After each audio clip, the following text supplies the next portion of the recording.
Imagine for a second that you possess this sort of master control panel for human performance. Oh, man, that would be nice. Like a video game slider. Right, exactly like a Hmm. video game.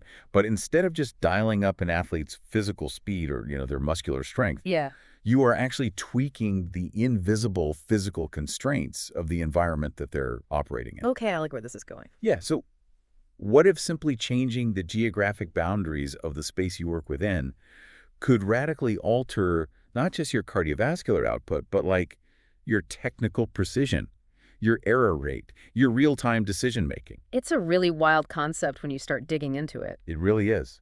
And as our mission today, we are exploring how manipulating the physical geometry of an environment creates this hidden, cascading effect on human physiology and technical execution. Because it's a premise that challenges, well, a lot of our basic assumptions, right? Hmm. We naturally tend to think that if we take a highly skilled individual and just place them in a slightly modified spatial configuration, their baseline skills will just adapt linearly. Right, like they'll just adjust. Exactly. We assume they'll just run a little less or turn a little tighter, but fundamentally perform the exact same way. Yeah, but as we are going to see, that is definitely not the case. No, not at all. Because human performance is deeply, stubbornly nonlinear. Hmm. When you constrain the physical space a person has to operate in, you don't just change their running routes. You fundamentally rewire how their central nervous system and their musculoskeletal system interact with the task at hand when they're under pressure. Which is just fascinating. So to ground this exploration, we are pulling from a highly specific, honestly beautifully designed piece of academic research. Pick your great paper. It really is. The source material for today's deep dive is a 2024 study and was published in the Journal of Sports Science and Medicine. I've got the title right here, actually. It's a bit of a mouthful. Go for it. Let's hear the whole thing. All right, it's called Do Different Playing Formats and Aerobic Capacity Influence Variances in Psychophysiological Demands and Technical Performance in Small-Sided Games, a study among under 17 male soccer players. Quite the title. And the authors on that are Tao Wang, TianQing Xue, and Jia He, published in 2024, like we said. Yeah, and the authors have utilized a really rigorous academic methodology here to set up this perfect microcosm. Right. They're measuring exactly what happens when the physical walls quite literally close in on you. Mm-hmm. And sure, they're using soccer, but the underlying mechanisms of human performance, the cognitive overload, the biomechanical stress they uncover, extends far beyond the pitch. Okay, let's unpack this, because before we get into the wild data and the paradoxes they uncovered, and there's some crazy paradoxes in here. Oh yeah, the data gets wild later on. It does. But we need to look at the architectural setup of the experiment first. The study focuses on small-sided games, or SSGs. Right. And because the researchers used SSGs, we already know they're maintaining the ecological dynamics of a real match. Which is key. Exactly. They aren't just measuring athletes running isolated sprints on a track, or passing against a static rebounder. Yeah, they are keeping the chaotic, unpredictable nature of live opponents completely intact. Right. The players still have to process visual info. They have to adapt to defenders, execute skills dynamically. The coach is just, manipulating the spatial constraints to force certain adaptive behaviors. And that phrase, ecological dynamics, that is the absolute bedrock of the methodology here. How so? Well, if you want to claim that a specific environmental constraint alters heart rate or passing accuracy, you have to maintain the chaotic variables of the actual activity. Oh, I see. Right. While rigidly controlling the physical space. So the researchers observed 24 male youth soccer players. Okay. And these are talented athletes. They average about 16.6 years old, Right. playing at a Tier 2 developmental level. So they're good. Very good. This means we are looking at subjects with a very high established baseline of technical skill and physical fitness.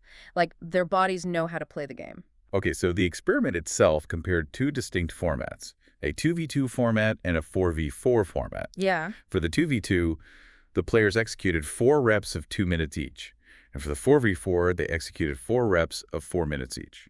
But the absolute genius of the experimental design is how they manage the spatial geometry. Right, because this is where the manipulation happens. Exactly. The researchers specifically manipulated the pitch dimensions so that the relative area per player remained almost perfectly identical across both formats. Which is kind of mind-blowing to think about. It's the linchpin of the entire study, honestly. So the 2v2 pitch was structured at 25 by 15 meters, Okay, and the 4v4 pitch was expanded to 35 by 17 meters. gotcha. And when you run the math on those dimensions, in both experimental scenarios, every single player on the pitch has roughly 92 to 94 square meters of relative space to operate within. Wow, so it's practically identical. Almost perfectly.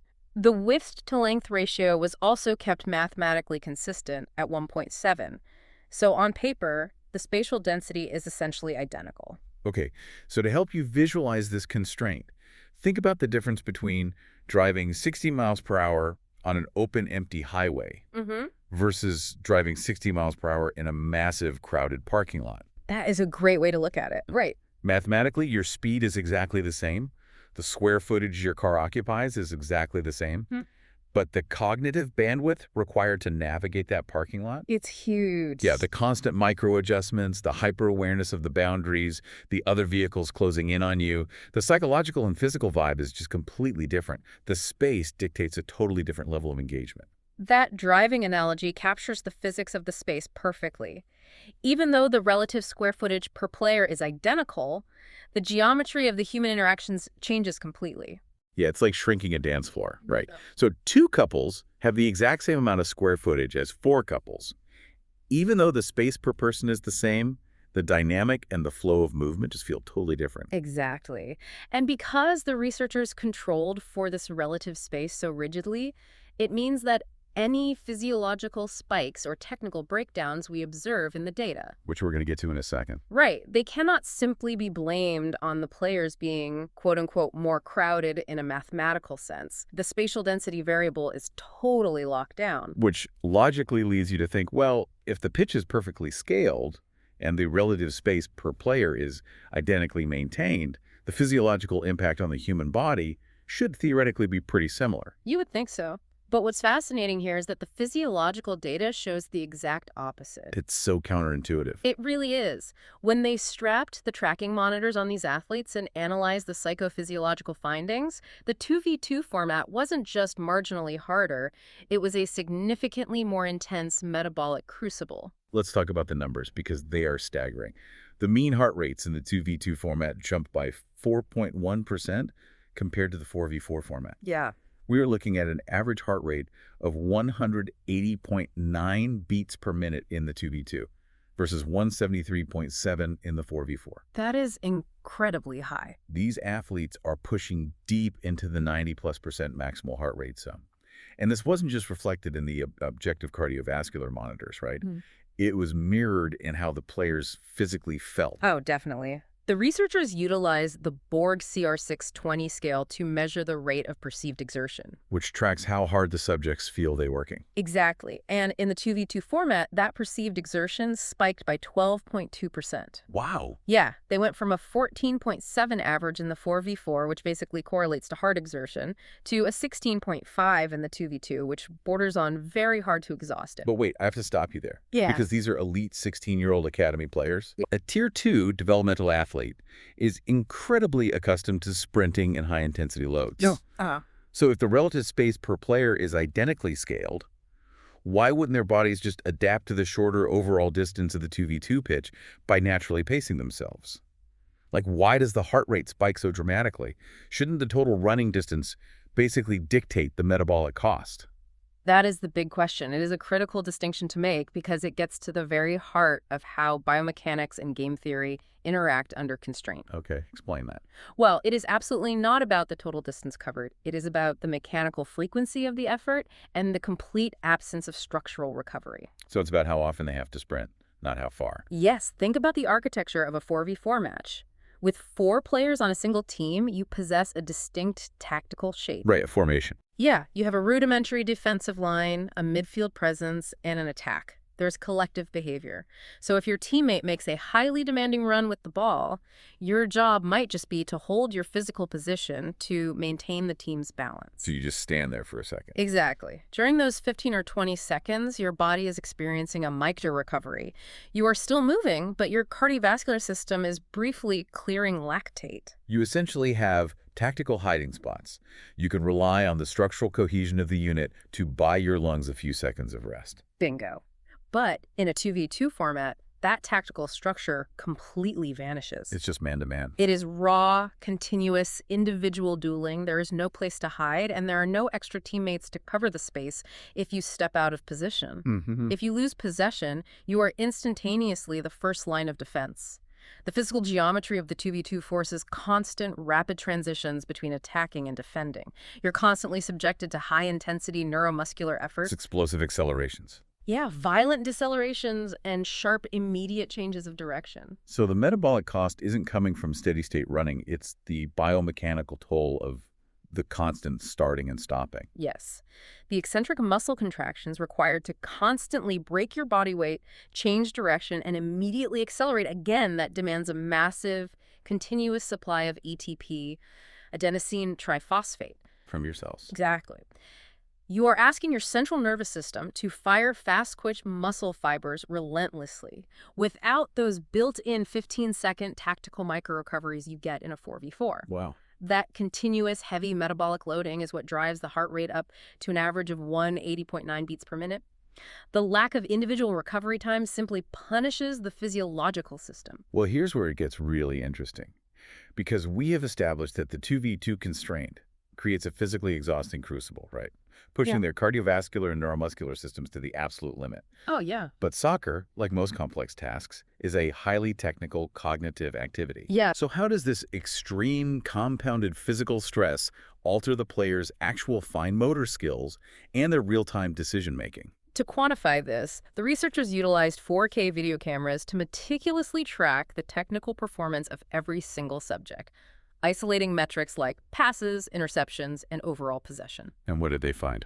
Well, the highly compressed, chaotic nature of the 2v2 format produced some staggering statistical variances compared to the 4v4. I mean, just look at the numbers here. Yeah. In the 2v2 format, the volume of successful passes actually increased by 22.2%. Which, initially, that sounds positive. Right, a higher frequency of successful technical executions per minute. But the corresponding error data is just wild. It really is. Unsuccessful passes skyrocketed by 62.5%. Yeah. And instances of lost balls, where a player simply loses possession entirely without even completing an action, that increased by a staggering 111.1% compared to the 4v4 constraint. The technical execution becomes incredibly volatile, and the error rate just degrades severely. Why is that? To understand the mechanism behind this, we have to look at how spatial constraints dictate visual processing and cognitive load. Okay. In a smaller absolute footprint, like the 25 by 15 meter 2v2 pitch, the players are in much closer absolute proximity to one another. That makes sense. So if you possess the ball, your solitary teammate is never physically far away. That immediate proximity naturally presents very obvious short passing options. Which inflates the sheer volume of successful short-range passes you can execute per minute. I get that. Exactly. But the flip side of that geometric proximity is the defensive pressure. Because the defenders are right there too. The defenders are tethered to the absolute center of the action at all times. In a larger 4v4 format, a player can utilize a long, sweeping 30-meter pass to switch the play to the opposite flank, right? Effectively escaping the immediate defensive pressure. In a 2v2 constraint, there is no other side of the pitch to escape to. Every single technical action is contested.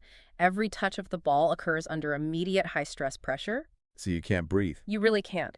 This proximity dramatically increases interceptions, forces premature actions, and generates a highly chaotic, turnover-heavy style of play. It functions exactly like the transition from traditional chess to speed chess. Oh, that's a brilliant comparison. Right, because in speed chess, because of the severely compressed time constraints, your volume of actions increases. You physically make significantly more moves per minute. But because the environment deprives you of the cognitive processing time required to calculate variables properly, You start messing up. you are forced into making drastically more blunders. The environment simply doesn't permit the cognitive bandwidth needed for perfect technical execution.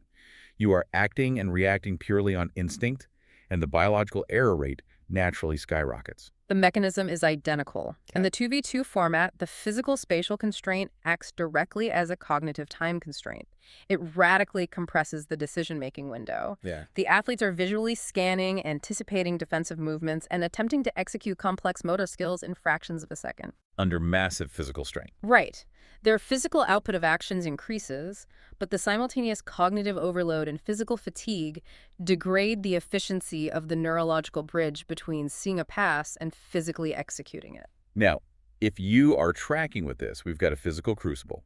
The 2v2 environment spikes the heart rate, fries the neuromuscular system, and creates a chaotic setting where technical errors and lost balls double. Yeah, it's brutal. But the researchers introduced one final hidden biological constraint into the analysis, didn't they?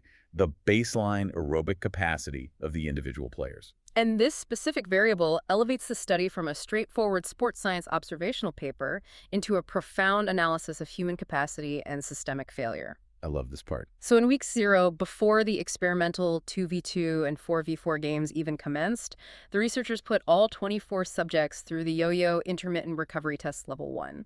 Now, this isn't just a standard endurance run, right? Yeah.